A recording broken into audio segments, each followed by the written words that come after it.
नमस्कार दोस्तों, अपनी क्लास अनोखी क्लास में आपका हार्दिक स्वागत है। आज हम कक्षा 10 प्रश्नमाला 17 से संबंधित जो भी महत्वपूर्ण सवाल बनते हैं परीक्षा के लिए, बोर्ड की परीक्षा के लिए, उनके बारे में पढ़ते हैं।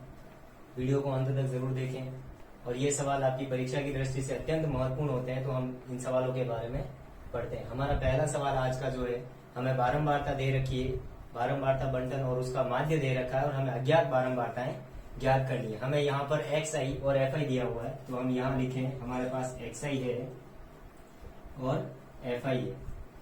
और एक्स आई जो है वो हमारे पास है 0 1 2 3 4 5, यानी कि 0 1 2 3 4 और 5। और इनके लिए जो बारंबारताएं दे रखी है वो दे रखी है आपकी 46, उसके बाद अज्ञात बारंबारता, एक और अज्ञात बारंबारता, और उसके बाद आपकी है 25 10 और 5।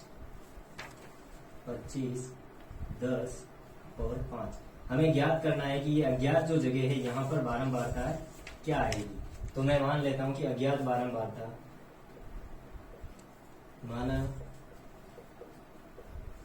अज्ञात बारंबारता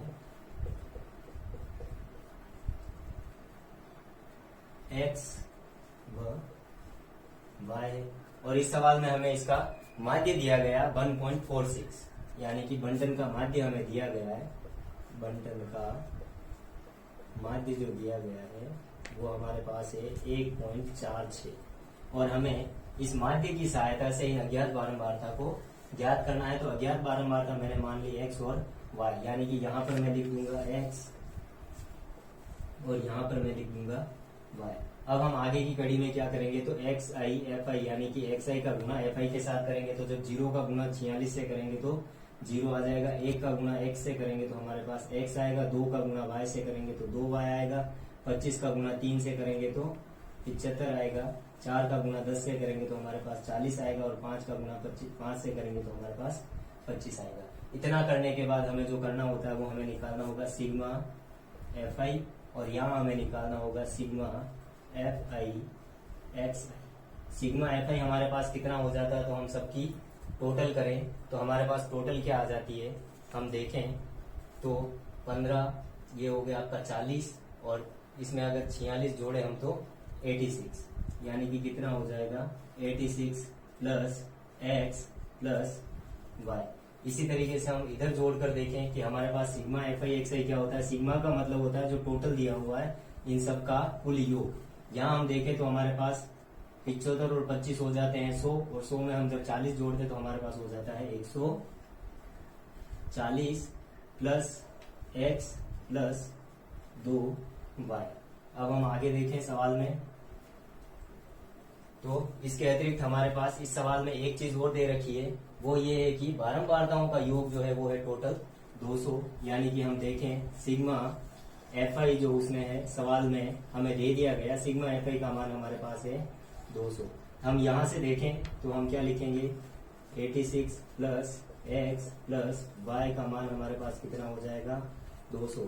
तो यहाँ से हम जब x प्लस वाई का मान निकाले तो कितना होता है 200, और ये 86 प्लस के जब इस तरफ जाएंगे तो माइनस के हो जाएंगे 86, यानी कि x प्लस वाई का मान हमारे पास हो जाएगा 114, और इसे हम नाम दे देंगे समीकरण 1। अब हम दूसरा देखें, हमें यह पता है कि समांतर माध्य क्या होता है। तो समांतर माध्य होता है sigma F I x I upon sigma F I, या और इसका मान पहले से दिया हुआ हमारे पास कितना है 1.46। अब हम आगे देखें, सिग्मा एफ आई एक्स आई का मान हमारे पास कितना था, तो हम लिखेंगे 140 प्लस एक्स प्लस इस 2y को मैं लिख देता हूँ y प्लस वाई, और नीचे सिग्मा एफ आई का मान जो है मैं यहाँ से लिखता हूँ 200, और इधर मेरे पास मान कितना है टोटल 1.46।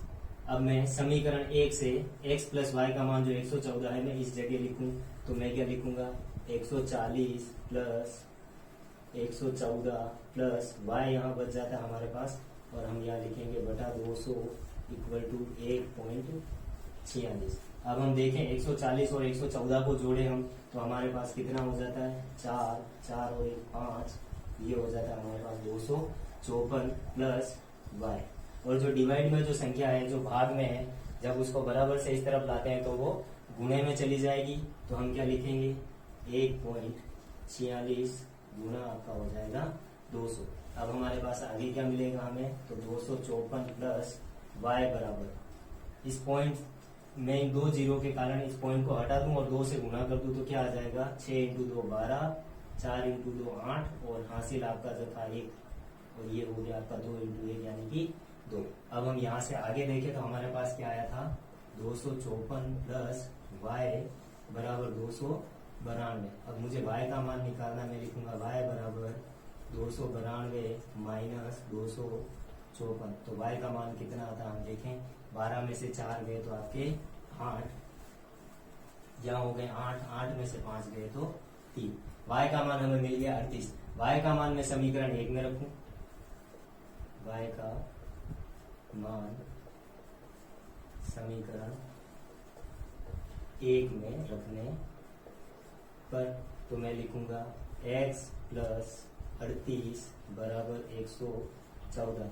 यहाँ मैं लिखूं x बराबर 114 और जब प्लस के 38 को मैं इस तरफ लेकर आऊंगा तो माइनस के 38 हो जाएंगे और x बराबर क्या हो जाएगा, तो 114 में से 38 घटाया हम, 14 में से 8 गए तो आपके पास बचते हैं 6, यहाँ हो गए 10, 10 में से 3 गए तो 7। तो अज्ञात बारंबारता हमारे पास क्या होगी, अज्ञात बारंबारता क्रमशः 76 व 30। इस प्रकार से ये सवाल हमारा बारंबारता जो है वो दी गई है 6, 10, 13, 7 और 4। और इस सवाल में हमें कल्पित माध्य पहले दे दिया गया है, वो है 25। अब हम देखें सवाल को तो हम सबसे पहले निकालते हैं वर्ग से xi। वर्ग से xi निकालने के लिए हम क्या करते हैं, तो वर्ग की निम्न सीमा और उच्च सीमा दोनों को जोड़कर 2 का भाग देते हैं। तो यहाँ देखें हम 0 प्लस 10 तो 10 हो गए, 10 में 2 का भाग दिया तो हमारे पास 5 हुए। इसी प्रकार से हम सबको जोड़कर 2 का भाग दे, या फिर हम दूसरा तरीका ये लगा सकते हैं कि हमने 1 निकाल दिया, उसके बाद वर्ग अंतराल जो है उसको इसमें जोड़ते जाए तो हमें आगे का xi मिलता जाएगा। यानी कि वर्ग अंतराल हमारे पास है 10, तो हम लिखेंगे अगला हमारे पास होगा 15, यहाँ होगा 25, यहाँ होगा 35 और यहाँ होगा 45। अब हमें कल्पित माध्य पहले से दे दिया गया है 25। अब हमें निकालना होगा di। सवाल के लिए हमें निकालना होगा di, और di निकालने के लिए हम क्या करते हैं, तो संख्या में से कल्पित माध्य को घटाते हैं, xi में से कल्पित माध्य को घटाते जाएंगे। यहाँ हमारे पास कल्पित माध्य है 25 और ये है 5, तो 5 में से जब हम 25 को घटाएंगे तो हमारे पास मिलेंगे माइनस के 20। ऐसे ही 15 में से 25 को घटाएंगे तो माइनस के 10, 25 में से 25 को घटाएंगे तो 0, 35 में से 25 को घटाएंगे तो प्लस के 10 और 45 में से 25 को घटाएंगे तो प्लस के 20। अब हमें आगे की कड़ी में क्या करना है, तो हमें करना है FI/DI, यानी कि FI और DI का गुणा। जब 6 का गुणा मैं माइनस के 20 से करता हूं तो मेरे पास आ जाते हैं माइनस के 120। 10 का गुणा माइनस के 10 से करता हूं तो माइनस के 100। 13 का गुणा 0 से करता हूं तो 0। 7 का गुणा 10 से करता हूं तो आ जाता है मेरे पास 70 और 4 का गुणा 20 से कर देता हूं तो मेरे पास आ जाता है 80। अब हमें यहाँ पर जो और निकालना है वो मान निकालना है, एक तो निकालना सिग्मा FI का और एक निकालना है हमें सिग्मा FI/DI। तो सिग्मा FI हम टोटल करें कितनी होती है, तो हम देखें 13 और 7 हो गए 20, 20 और 4 24 और 6 30 और इसमें 10 जोड़ दें तो हमारे पास हो जाते हैं 40। अब हम यहाँ देखेंगे FI/DI, यहाँ पर भी हमें सिग्मा FI/DI निकालना है, यानी कि सबकी टोटल निकालनी है। तो हम माइनस की संख्याओं को एक साथ जोड़ेंगे और प्लस की संख्याओं को एक साथ जोड़ेंगे, फिर जो बड़ी होगी उसमें से छोटी वाली को घटाकर मान लिखेंगे। तो यहाँ देखें हम माइनस के 120 और माइनस के 100, यानी कि टोटल हमारे पास कितने हो जाते हैं, तो हम देखें माइनस के 220 और प्लस के कितने हो जाते हैं 70 और 80, यानी कि 150। यानी कि माइनस की संख्या बढ़ी आई हमारे पास, तो माइनस के हमारे पास कितने बच जाते हैं, तो 0, 12 में से 5 गए तो आपके 7, यानी कि FI/DI हमारे पास कितना होगा माइनस का 70। अब हम देखें कि सूत्र क्या लगता है माध्य का, तो यहाँ पर जब कल्पित माध्य दे रखा है जिसे हम क्या कहते हैं A, या फिर मैं यहाँ लिख दूं A बराबर हमारे पास कितना है 25। हमें निकाल देंगे x बार, तो हमारे पास क्या आएगा A plus sigma FI/DI upon sigma FI। तो x बार की वैल्यू क्या होगी, हम देखें समांतर माध्य A का मान हमारे पास था 25 प्लस हम लिखेंगे हमारे पास सिग्मा FI/DI कितना आया था, तो